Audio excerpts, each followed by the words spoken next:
Իրավաբանները շարունակում է ազգային ժողովի ընտրություններ 2026 իրավական հարցերը քաղաքական օրակարգում նախագիծը, որի շրջանակում կզրուցենք Հայաստանի շնորհապետական կուսակցության պատգամավորի թեկնածու Ռոբերտ Մանվելյանի հետ։ Բարև ձեզ, պարոն Մանվելյան, շնորհակալություն մեր հրավերն ընդունելու համար։ Ես եմ շնորհակալ հրավիրելու համար։ Ինչ է արդարությունը ըստ ձեզ եւ որքանով է այն արտահայտված ձեր քաղաքական ուժի ծրագրում։ Արդարությունը դա օրենքի առջև բոլորի հավասարությունն է, ինչպես նաեւ համաչափության հանրագումարն է այդ երկու սկզբունքների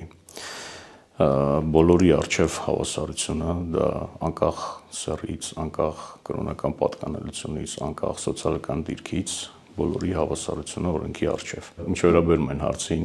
որքանով է դա արտահայտված մեր կուսակցության ծրագրերում, ապա ձեզ ցանկանում եմ ասեմ, որ դա մեր ծրագրում կարմիր թելի պես անցնում է բոլոր կետերի ըստ էության արտացոլված են այդ արդարության սկզբունքը։ Ձեր գնահատականով այսօր Հայաստանում քաղաքացին կարող է իր իրավունքները պաշտպանել դատարանի միջոցով։ Կարողանում է, սակայն բազմաթիվ խնդիրների միջով անցնելուց հետո, մասնավորապես մենք տարբեր հարթակներից բարձրաձայնում ենք, որ դատարաններում գործերի քննության ժամկետները շատ են երկարում, դա մեր քաղաքացիների համար բազմաթիվ խնդիրներ է առաջացնում, տարիներ շարունակ դատական process-ների մեջ են գտնվում եւ մենք կոնկրետ քայլեր ունենք, որոնք կարող են բեռնաթափեն դատարանները, կոնկրետ քայլեր կարող ենք առաջարկել, որպեսզի սկսած այն փուլից, երբ որ գործը չհասնի դատական ատյանին, այլ լուծվի հենց սկզբնական փուլում,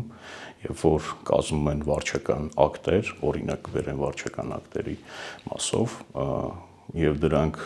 վերադասության կարգով պատշաճ քննության արժանանան, եթե պատշաճ քննության արժանանան, դատարան հավատացեք գործերի մեծ մասը չի հասնի։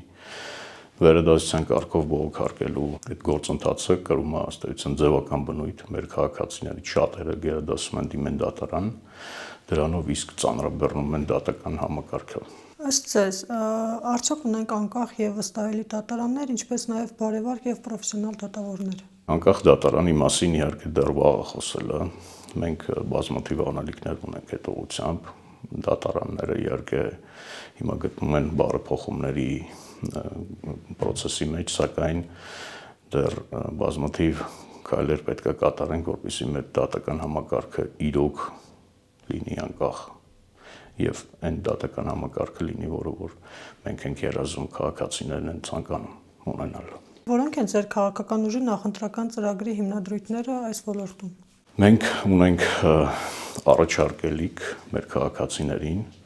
սկսած տեխնիկականից, վերջացրած բովանդակային, որպեսզի դատարանները իրոք անկախ լինեն։ Տեխնիկականը օրինակ մենք գտնում ենք, որ բազմաթիվ մեծ քանակությամբ գումարներ են ծախսվում դատական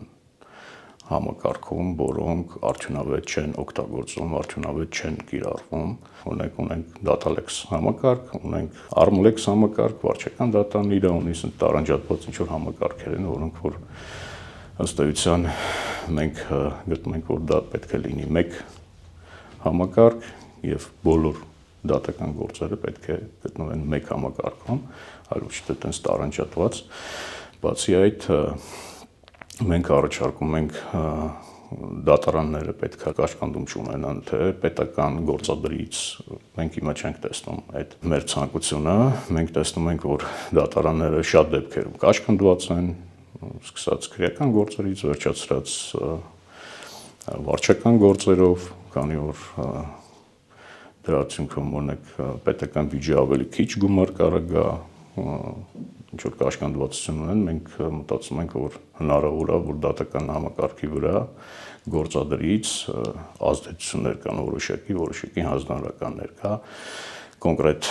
գործերով, նույնիսկ ցանկալի դատական ակտ կայացնելու համար։ Արդյոք համարում եք, որ Հայաստանում գոյություն ունի կոռուպցիա, թե ոչ։ Բնականաբար գոյություն ունի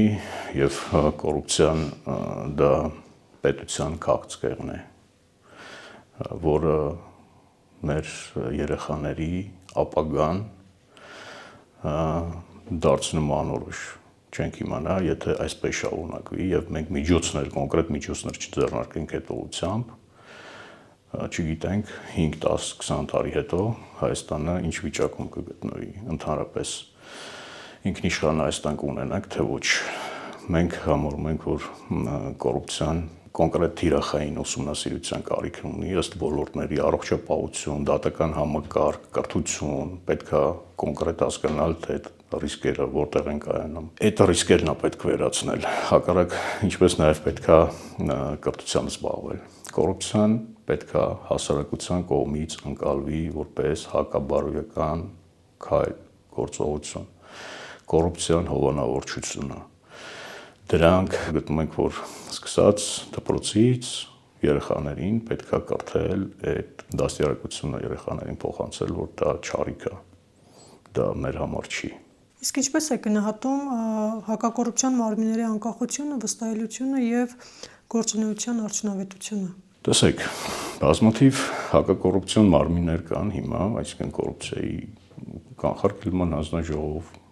հակակոռուպցիոն կոմիտե, հակակոռուպցիոն դատարան, դատախազությունը ունի համապատասխան վարչություններ։ Սակայն մենք ստեղ էլ տեսնում ենք, որ կան որոշակի գործեր, որոնք որ ուղղված են կոնկրետ անձանց նկատմամբ,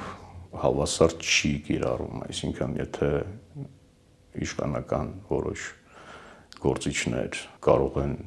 նաև այդ մարմինների կիզակետում գտնվել, բայց չգիտես ինչի, միայն խտրական ինչ-որ վերաբերմունք ենք տեսնում այս հարցում եւ գտնում ենք, որ դա նույնպես պետք է ուղղել եւ պետք է անենք ամեն ինչ, որպեսզի այդ ամեն ինչը վերանա։ Որոնք են ձեր քաղաքական ուժի կոնկրետ քայլերը կոռուպցիան կանխարգելելու եւ հակակոռուպցիոն համակարգն արդյունավետ դարձնելու համար։ Պետք է առաջին հերթին ունենալ քաղաքական կամք։ Ամենակարևորը։ Մենք ունենք օրենսդրություն, ունենք համապատասխան մարմիններ, բայց չունենք քաղաքական կամք։ Հայաստանի Շնորհապետական կուսակցությունը Գուրգեն Սիմոնյանի գլխավորությամբ ունի այդ կամքը եւ մենք գտնում ենք, որ մենք կարող ենք որոշակի գործողություններ կատարելու արդյունքում ստանանք մեր համար ցանկալի արդյունք։ Որոնք են ձեր քաղաքական ուժի տեսակետը իրավապահ մարմինների աշխատանքի վերաբերյալ։ Իրավապահ մարմինների աշխատանքի հետ կապված մենք գտնում ենք, որ պետք է ուշադրություն դարձվի իրավապահ մարմինների կրթական ցենզի բարձրացման, այսինքն տվյալ մարդիկ ունենան համապատասխան գիտելիքներ, վերապատրաստվեն եւ դրա արդյունքում մենք շատ գործեր կունենանք, որոնք չեն հասնի նույնիսկ դատարան, խոսքը վերաբերում է վարչական գործերի մասին, որտեղ դրանք կկայացվեն օրինական, արդարացի, իսկ հիմա ունենք հակառակ պատկերը, մենք նորից գալիս ենք հանգում ենք նրան, որ մեր դատաների ծանրաբեռնվածությունը նաև դրանից է կախված, որ մեր իրավապահ մարմինները չունեն պատշաճ գիտելիքներ իրենց գործառույթները իրականացնելու համար։ Ինչ խնդիրներ եք տեսնում իրավապահ մարմինների գործունեության մեջ եւ որքանով են այդ մարմինները այսօր ապահովում քաղաքացիների իրավունքների պաշտպանությունը։ Ցավալի հարց է, իրականում մեր քաղաքացիները ամեն օր առնչվում են այն հարցի հետ, որ քաղաքացիների իրավունքները հաճախ չեն պաշտպանվում եւ իսկ անձը գնում է ոստիկանություն ինչ որ հայտարարություն ուզում տա կամ հաղորդում ուզում ներկայացնի ինչ որ իր համար կարեւոր, բայց իրավապահ մարմինների համար ոչ այդքան էական հանցագործության մասին կամ զանցանքի մասին, բայց չգիտես ինչու տվյալ մարդկանց իրավունքները հաճախ չի պաշտպանվում, ուղղորդվում են տվյալ մարդիկ այլ ուղղություններ, բացի ոստիկանություն, բացի իրավապահ մարմիններ։ Որոնք են ձեր կոնկրետ լուծումները այս թեմայի վերաբերյալ։ Պետք է վերանայվի ընդհանրապես իրավապահ մարմինների աշխատավոճը, չափորոշիչները պետք է փոխվի, ոչ թե ըստ գործերի քանակի պետք է տվյալ մարդիկ արդյունք ցույց տան, այլ ըստ որակի։ Ինչպես է գնահատում մարդու իրավունքների պաշտպանության ներկայիս մակարդակը Հայաստանում։ Մարդու իրավունքների պաշտպանությունը Հայաստանի Հանրապետությունում ցավոք սրտի գնահատում ենք, որ շատ աչելու տեղ ունենք դեռ այդ ուղղությամբ։ Դրա մասին են վկայում նաև միջազգային ատյաններում Հայաստանի Հանրապետության դեմ ներկայացված հայցերը քաղաքացիների կողմից, որտեղ որ իրենց իրավունքները խախտվում են եւ ներպետական դատական ատյաններում հաջողության չհասնելու արդյունքում ստիպված են լինում դիմել միջազգային ատյաններին։ Որոնք են ձեր քաղաքական ուժի անելիքները առաջիկա տարիներին